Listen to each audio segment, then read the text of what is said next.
yang telah memberikan rahmat dan karunia-Nya, karena kita sudah bisa menghadiri acara kutipan pada malam hari ini. Baik, di sini saya Andrianto selaku staf Kastrat Dewan Pengurus Pusat akan memandu jalannya diskusi kita di Kupas tuntas isu pertanian DPP Pokmas City. Sebelum itu, saya akan membacakan tata tertib acara kita pada malam hari ini. Saya harap nanti pada Pak Makasatria agar kondusif untuk menjalankan dan mengikuti acara kita pada malam hari ini. Langsung saja saya bacakan tata tertib untuk forum kita pada malam hari ini. Di sini ada 8 poin yang harus sama-sama kita kondusifkan agar perjalanan diskusi kita ini lebih baik untuk ke depannya. Yang pertama, ID password Zoom akan dibagikan via grup. Itu sudah dikirimkan. Akses peserta Zoom meeting dibuka jam 20.15 WIB di Indonesia Barat. Terus ID peserta dalam kajian menggunakan nama asli dengan format institusi, nama peserta. Contohnya itu sudah dikirim juga di grup. Terus peserta wajib menghidupkan kamera, menonaktifkan mikrofon selama proses kajian berlangsung, serta dapat mengaktifkan mikrofon jika diizinkan oleh panitia ataupun pemateri. Atau nanti saya akan memberikan izin untuk berbicara, maka silakan berbicara. Jika tidak ada izin, mohon diindahkan informasi yang ada di forum ini. Selanjutnya, peserta menggunakan pakaian yang sopan dan rapi. Peserta dapat mengajukan pertanyaan dengan mengaktifkan fitur raise yang ada di Zoom. Peserta dilarang merokok di ruangan Zoom. Itu tata tertib kita pada malam hari ini untuk pembahasan atau diskusi kita pada kutipan. Untuk pemantik kita sekarang sudah hadir di dalam forum, yaitu Kabid Kastrat DPP Pokmas City mengenai polemik kenaikan harga minyak goreng di tengah pandemi. Mungkin itu kata pengantar dari saya selaku moderator. Semoga kedepannya kita sama-sama lebih kondusif untuk forum kita pada malam hari ini. Karena Kabid Kastrat DPP Pokmas City sudah hadir bersama kita pada forum malam hari ini.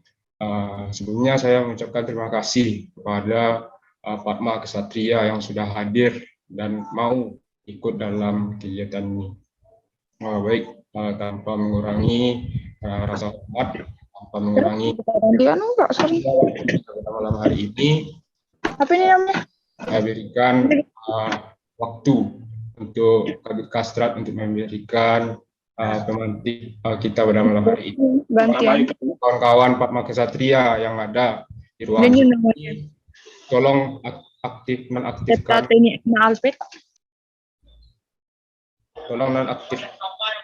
menonaktifkan mikrofonnya, karena kita akan mendengarkan pemantik dari Kabid Kastrat kita, yaitu dari Farhan Nafal Majid. Pada Farhan, dipersilakan.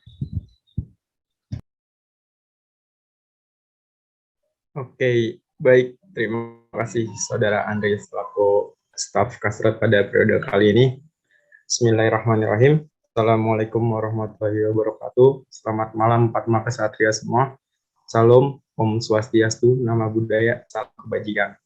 Sebelumnya saya ingin mengucapkan terima kasih kepada Pak Makasatria semua atas kehadirannya, yang mana pada kesempatan kali ini kita membuka diskusi tentang tema polemik kenaikan harga minyak goreng.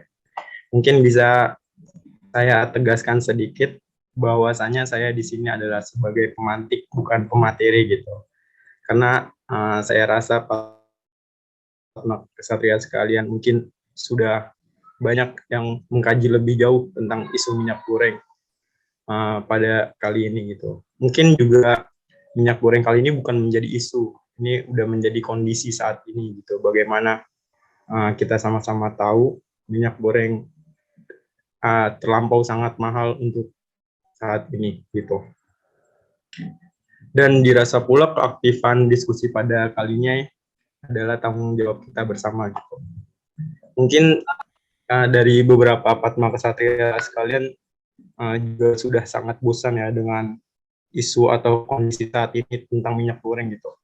Tapi sebenarnya diskusi kali ini adalah bagaimana kita menagih janji pemerintah yang mana dia per tanggal 1 Februari itu menetapkan harga eceran tertinggi itu yaitu 11.500 per liter dan harga eceran tertinggi kemasan sederhana 13.500 per liter dan harga eceran tertinggi minyak goreng kemasan premium itu sebesar 14.000 per liter gitu. Tapi pada realitanya pada kondisi lapangan yang hari ini masih terlampau mahal dengan harga yang mungkin mencapai 20.000 lebih dan tadi pun aku sendiri sudah membuktikannya, membeli minyak goreng di warung itu masih di angka 24.000. Mungkin seperti itu.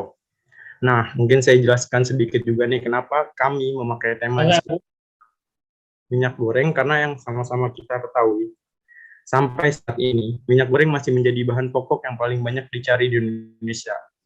Hal tersebut diperkuat dengan pemberitaan di Tempo pertanggal 3 Februari 2022 yang dimana menyebutkan kebutuhan minyak goreng di Indonesia mencapai 280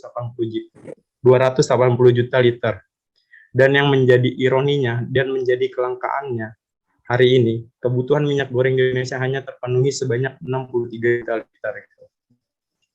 Nah, sebenarnya ada beberapa jenis minyak goreng di Indonesia, yaitu salah satunya minyak goreng sawit, kedelai, dan kelapa. Namun, menurut Badan Pusat Statistik atau BPS, pada tanggal 29 Oktober 2021, minyak goreng yang paling sering digunakan oleh masyarakat Indonesia adalah minyak goreng sawit. BPS juga menyebutkan bahwa minyak goreng sawit memiliki banyak keunggulan dibanding jenis minyak yang lainnya, dan cocok dengan kebiasaan menggoreng masyarakat Indonesia.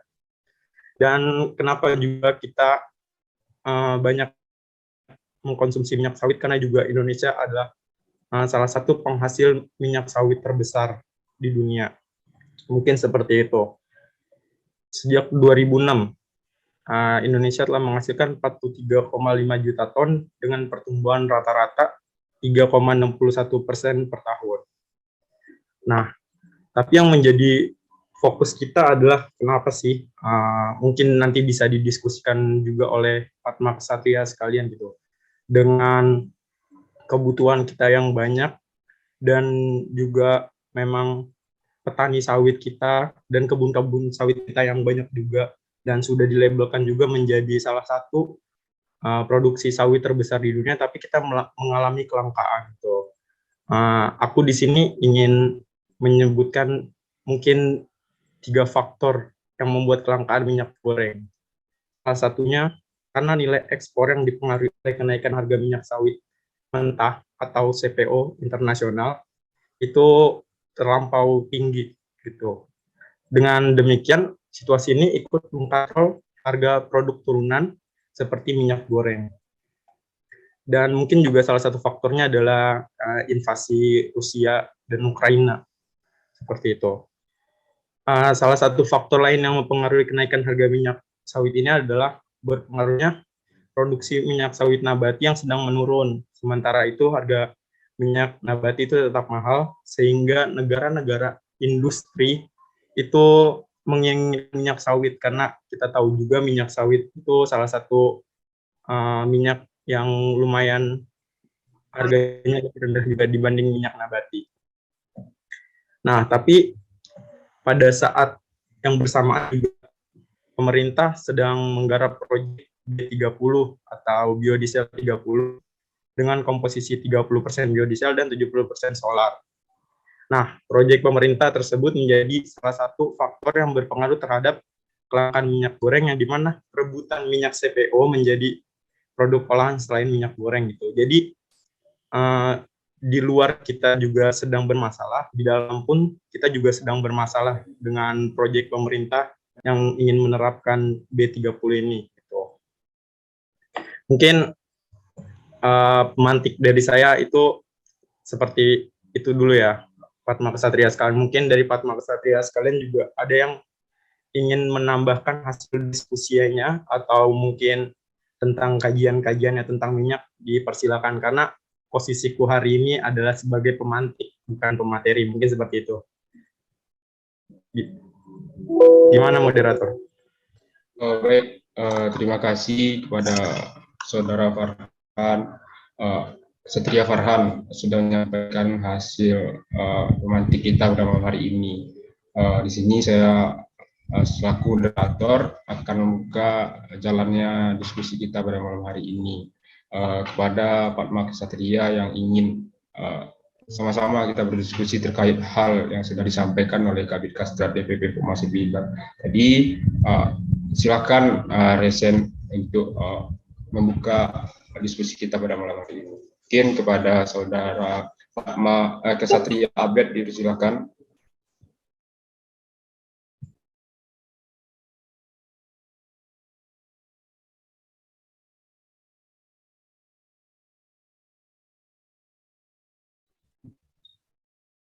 Baik, karena saya lihat di Zoom saat ini tadi Saudara Abed sudah resen, namun ditarik lagi resennya. Mungkin kepada Fatma atau Kesatria yang sudah hadir di forum kita pada malam hari ini, ada pertanyaan atau ingin memberikan solusinya terkait polemik kenaikan harga minyak goreng.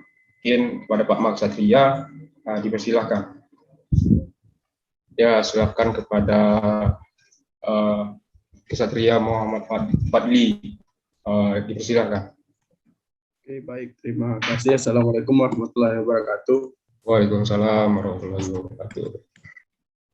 Yang terhormat untuk semua yang ada di dalam room Zoom pada malam hari ini.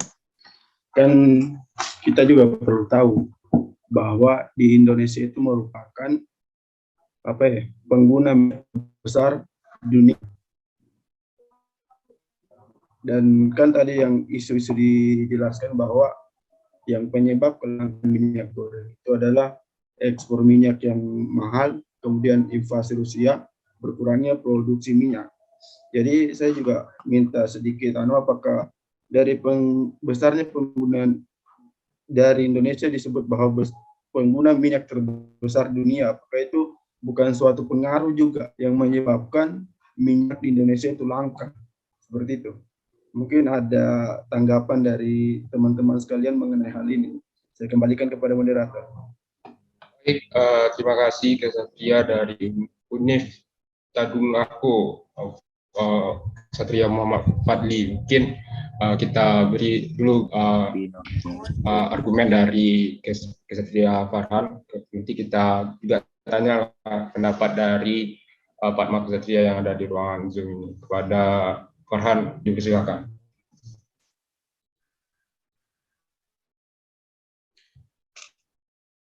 Oke, baik. Mungkin ini akan jadi diskusi yang menarik ya. Kepada tadi Kesatria Muhammad Fadli ya. Kalau dibilang kita pengkonsumsi pengguna minyak goreng terbesar di dunia, ya aku sendiri sepakat. Tapi Indonesia juga nggak lupa juga bahwasanya sebenarnya ketika Indonesia memproduksi sawit itu masih sisa banyak, 20, tapi berapa persennya, pokoknya masih sisa banyak, bahkan untuk mencukupi penggunaan minyak goreng di Indonesia sendiri itu masih sisa, dan sisanya itu masih diekspor gitu keluar. Nah, ini makanya yang menjadi polemik, yang menjadi menggelitik gitu, dengan hasil sawit yang banyak dan memang sisanya juga banyak, tapi kenapa terjadi kelangkaan seperti itu? Mungkin dari teman-teman ada yang bisa memvalidkan dataku, karena aku juga lupa nih tiba-tiba ngobrol.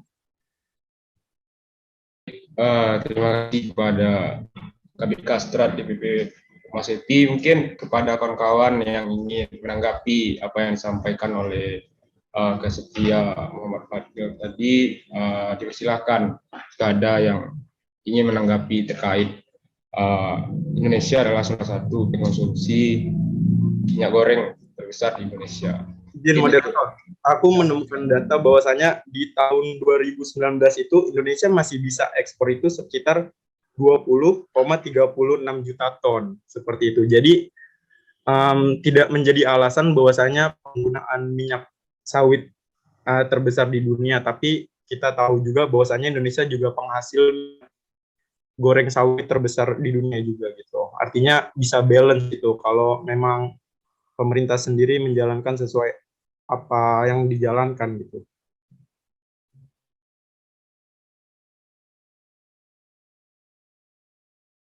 Oke, terima kasih Ksatria Farhan. Apakah masih ada lagi Ksatria?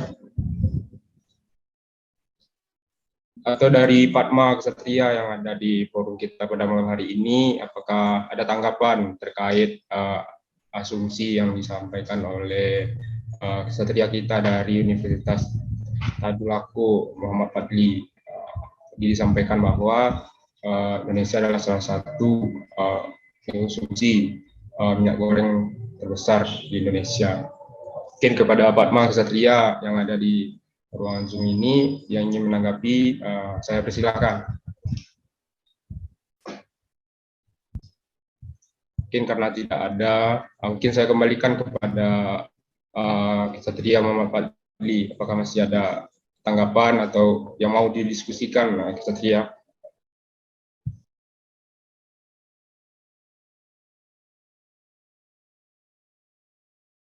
Cuman tadi ada juga disebutkan bahwa ini yang perlu diperhatikan adalah balance-nya itu pengelolaan dari pemerintah. Berarti dari penjelasan Ksatria Farhan tadi bahwa yang menjadi pusat permasalahan itu dari pengelolaan pemerintah untuk mengatur produksi minyak serta pembagian minyak ke masyarakat. Mungkin begitu. Iya, siap. Benar, Ksatria. Apakah masih ada hal yang ingin serasanya untuk kita diskusikan lagi, Ksatria Muhammad Fadli? Ataukah buat moderator boleh? Ya, silakan, Ksatria Farhan. Judul ini kan juga mengadopsi dari apa yang baru kutulis esai berapa pekan lalu gitu. Nah, kenapa aku memfokuskan kepada pemerintah untuk untuk kecukupkan produksi produksi minyak goreng sawit di Indonesia ini, karena sebenarnya kita itu mempunyai sekitar 104 pabrik minyak goreng dan hanya 47 pabrik yang taat akan kebijakan pemerintah. Dan dari 104 pabrik, bahkan pemerintah hanya menargetkan 81 pabrik yang taat kebijakan yang mewajibkan suplai 14.000 ton per hari dengan kebutuhan nasional yang hanya sebesar 7.000 ton gitu. Artinya ketika memang dari pabrik-pabrik ini taat dengan kebijakan-kebijakan pemerintah dan pemerintahnya juga tegas untuk memberi hukuman kepada pabrik-pabrik yang nakal, mungkin ini bisa menjadi salah satu faktor kecukupan produksi minyak di Indonesia sendiri gitu. Karena dari 104 pabrik, kita hanya memerlukan 81 pabrik yang taat gitu. Artinya ketika 81 pabrik yang taat, kita tidak akan lagi kekurangan minyak goreng. Mungkin seperti itu argumen penguatku. Baik, terima kasih Ksatria Farhan selaku pemantik kita pada malam hari ini. Mungkin sedikit informasi kepada Padma Ksatria yang ada di ruangan Zoom pada malam hari ini. Kami dari DPP Kastrat Komasepi itu membuka jalannya diskusi kita ini selama 90 menit. Seandainya nanti kurang, kita tambahlah waktunya untuk kita juga bersama agar diskusi malam hari ini bisa berjalan dengan baik. Selanjutnya saya kembalikan lagi kepada Ksatria Muhammad Fadli. Apakah masih ada tanggapan atau hal-hal yang ingin rasanya kita diskusikan pada malam hari ini? Dikembalikan. Kalau dari saya sepertinya cukup. Mungkin baik. Terima kasih Ksatria Muhammad Fadli dari Universitas Tadulako. Mungkin kepada kesatria yang ada di ruang Zoom malam hari ini, apakah masih ada tanggapan terkait polemik kenaikan harga minyak goreng yang ada di Indonesia yang sama-sama kita dengar itu sangat mengkhawatirkan kita semua. Sempat juga langka dulu beberapa pekan yang lalu itu minyak goreng itu langka. Mungkin kepada Fatma Ksatria yang ada di ruang Zoom pada malam hari ini, jika ingin membuka diskusi atau hal-hal yang ingin kita tanyakan, marilah kita diskusikan untuk kebaikan kita bersama juga nantinya. Karena kita mahasiswa juga sebuah jembatan untuk menyambung lidah masyarakat. Mungkin dikembalikan kepada forum, apakah masih ada tanggapan? Mungkin izin masuk moderator. Ya, silakan Satria Farhan. Ya, mungkin yang sama-sama Fatma Satria harus sadari bahwasanya minyak ini adalah menjadi kondisi yang memang hari ini bikin dilematis semua orang gitu. Bahkan dari ibu-ibu rumah tangga, bahkan petani itu sendiri, mungkin seperti itu. Artinya kita juga harus sadar nih bahwasanya Indonesia hari ini sedang tidak baik-baik aja gitu. Makanya diskusi hari ini kita kembalikan ke forum agar forum juga mempunyai keresahan seperti itu, dan keresahannya bisa disampaikan lewat forum ini gitu, agar kita bisa mencermati polemik kenaikan harga minyak goreng ini, mungkin seperti itu. Nah, karena dirasa juga percaya misalnya Pak Satria sekalian ini juga sudah banyak yang mengkaji lebih jauh tentang minyak goreng ini, mungkin seperti itu. Baik, terima kasih Satria Farhan sudah menambahkan apa yang ingin disampaikan pada malam hari ini. Mungkin saya juga buka lagi sesi diskusi kita karena masih sangat panjang waktu kita untuk diskusi pada malam hari ini. Kepada Fatma Ksatria yang ada di ruang Zoom ini, apakah masih ada tanggapan atau hal-hal yang ingin kita diskusikan bersama agar nanti kita juga bisa cari jalannya bagaimana kebaikan polemik ini yang sedang bergulir di tengah-tengah kita bersama. Kepada Fatma Ksatria yang ingin menyampaikan sesuatu, silahkan resen agar nanti saya akan melihat di sini dan saya akan persilahkan. Mungkin kepada Fatma Ksatria, dipersilahkan.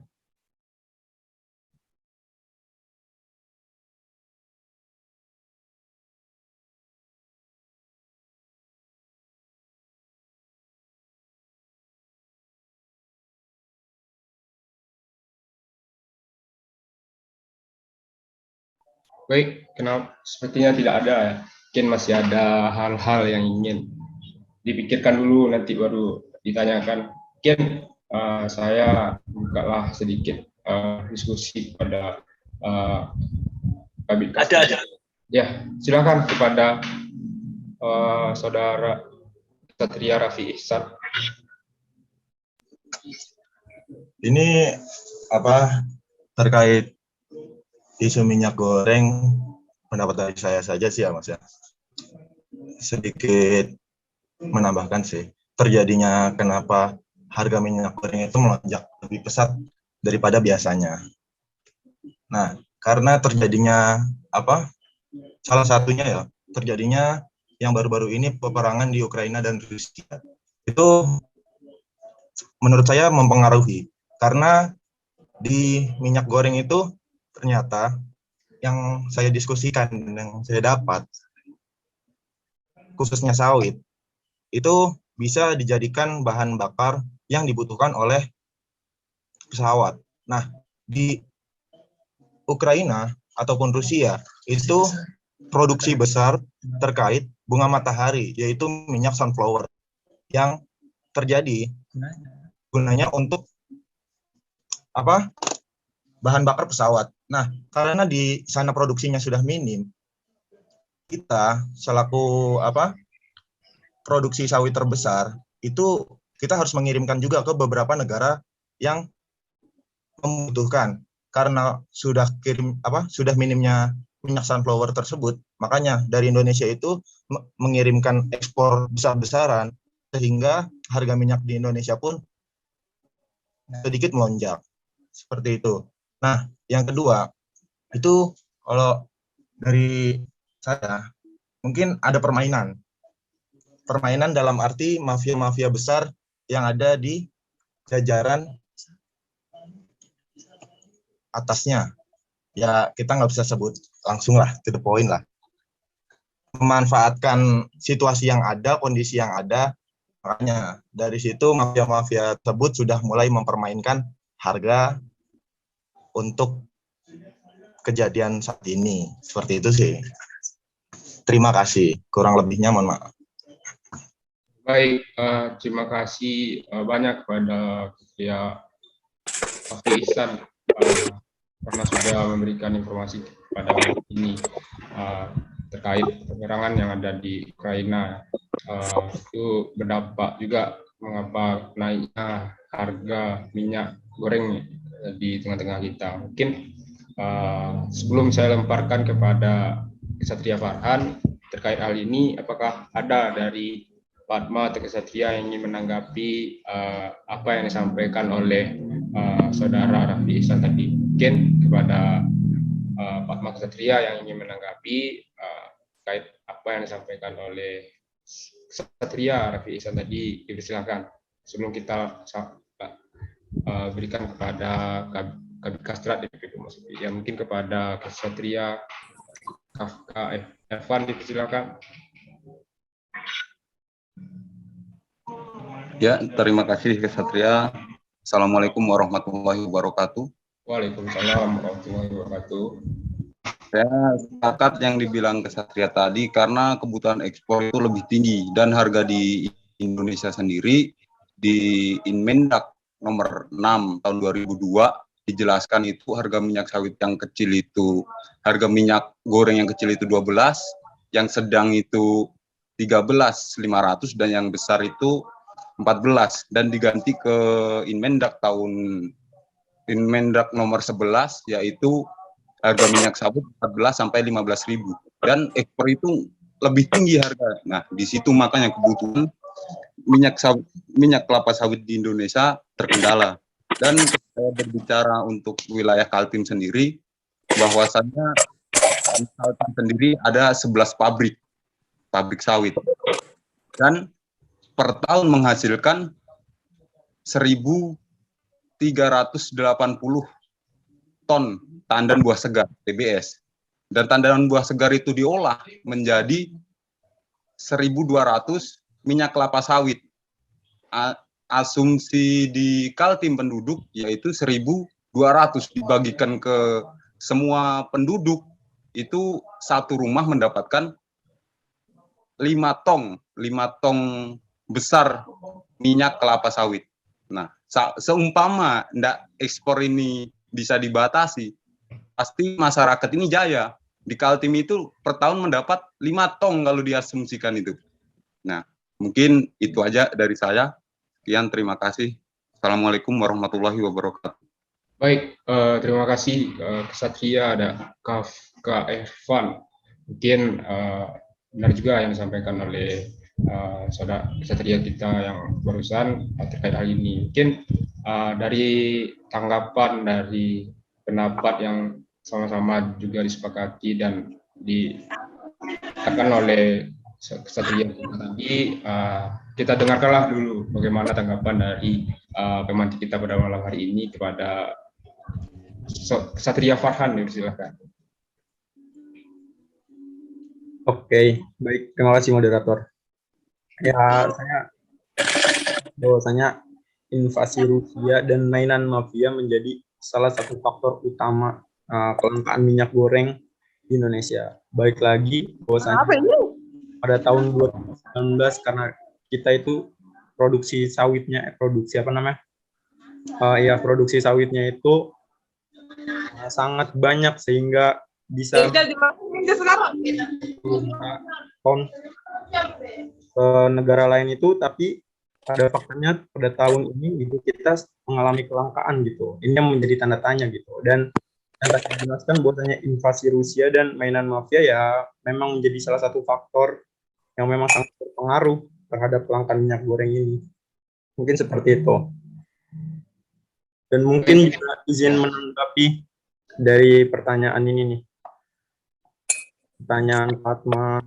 Ya, di sini saya lihat juga dari Fatma Nur Sifa. Jadi sebelum kita beranjak kepada rekan-rekan Fatma Ksatria yang ada di forum, di sini di room chat ada juga masuk pertanyaan dari Fatma Nur Sifa dari DPW 2. Selamat malam Fatma Ksatria, saya Sifa dari DPW 2. Mohon izin bertanya terkait kenaikan harga minyak ini. Katanya memang ada juga efeknya dari Rusia. Tadi sudah disampaikan juga oleh Ksatria kita sebelumnya.